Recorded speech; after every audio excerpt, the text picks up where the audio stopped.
কত মানুষ ক্ষুধার্ত, জুলাই আন্দোলন তার আগের পূর্বাপর, বিএনপির কত নেতাকর্মী এবং সারা দেশের কত মাসুম বাচ্চা, শিশু, তরুণ, কিশোর, যুবকরা নিজের জীবন দিয়ে গণতন্ত্র ফিরিয়ে নিয়ে এসছে। তাদের পরিবারে এখনো আহাজারি চলছে, কান্না এবং অশ্রু জলের মর্শিয়ার মধ্যে দিন যাপন করছে। সেখানে কি করে বাংলাদেশের একটি বৃহত্তম রাজনৈতিক দলের নেতা তিনি তার ঢাকঢোল পিটিয়ে জন্মদিন করবেন?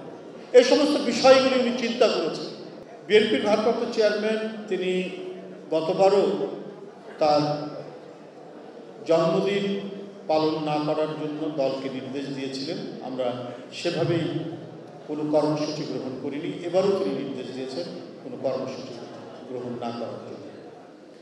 আমি মনে করি যে বিষয়টি উনি গভীরভাবে উপলব্ধি করেছেন, সামগ্রিক বিষয়টি উপলব্ধি করেছেন সারা দেশকে বিবেচনার মধ্যে নিয়ে।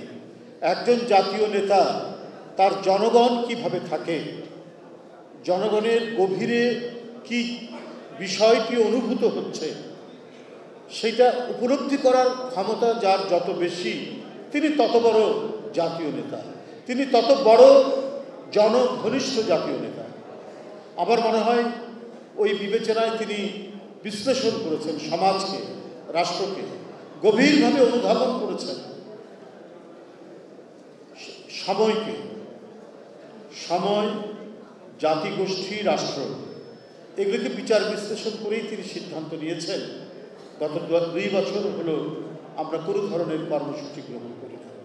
এক, যে দেশে তার মা তার সন্তানকে বাজারে বিক্রি করে দেয় শুধু ক্ষুধা নিবৃত্তের জন্য, যে দেশে কোনো ব্যক্তি তার কিডনি বিক্রি করে দেয় পরিবারের ক্ষুধা নিবারণের জন্য, সেই দেশের একজন নেতা, জনঘনিষ্ঠ এবং জনপ্রিয় নেতা, তিনি কি করে তার জন্মদিন করবেন? কত মানুষ অসুস্থ, কত মানুষ ক্ষুধার্ত, জুলাই আন্দোলন তার আগের পূর্বাপর, বিএনপির কত নেতাকর্মী এবং সারা দেশের কত মাসুম বাচ্চা, শিশু, তরুণ, কিশোর, যুবকরা নিজের জীবন দিয়ে গণতন্ত্র ফিরিয়ে নিয়ে এসছে। তাদের পরিবারে এখনো আহাজারি চলছে, কান্না এবং অশ্রু জলের মর্শিয়ার মধ্যে দিন যাপন করছে। সেখানে কি করে বাংলাদেশের একটি বৃহত্তম রাজনৈতিক দলের নেতা তিনি তার ঢাকঢোল পিটিয়ে জন্মদিন করবেন? এই সমস্ত বিষয়গুলি উনি চিন্তা করেছেন এবং সুস্পষ্টভাবে বলেছেন যে এইভাবে বলে দেন যে কোনো আড়ম্বরপূর্ণ কোনো ধরনের অনুষ্ঠান করা যাবে না।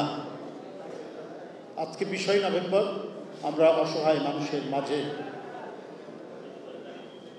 কিছু তার পক্ষ থেকে কিছু সহায়তা দেওয়া হচ্ছে। তো এই উপলব্ধি যিনি করতে পারেন,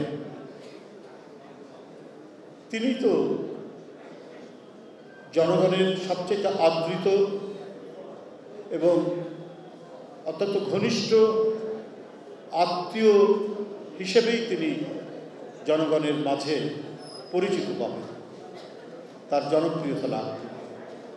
এইটাই যে একজন রাজনৈতিক নেতা, তিনি যদি তার মধ্যে যদি মানবিক গুণাবলী না থাকে, তাহলে সে যত কথা বলুক আর বিভিন্ন জনপ্রিয় কর্মসূচি দিয়ে ক্ষমতায় আসুক, ক্ষমতা আসতেও পারে, অনেকে এসছে পৃথিবীতে, হিটলারের দৃষ্টান্ত আছে, মুসলিনের দৃষ্টান্ত আছে, ওরা কিন্তু গণতন্ত্রের পথে নির্বাচনের মাধ্যমেই ক্ষমতায় এসছে।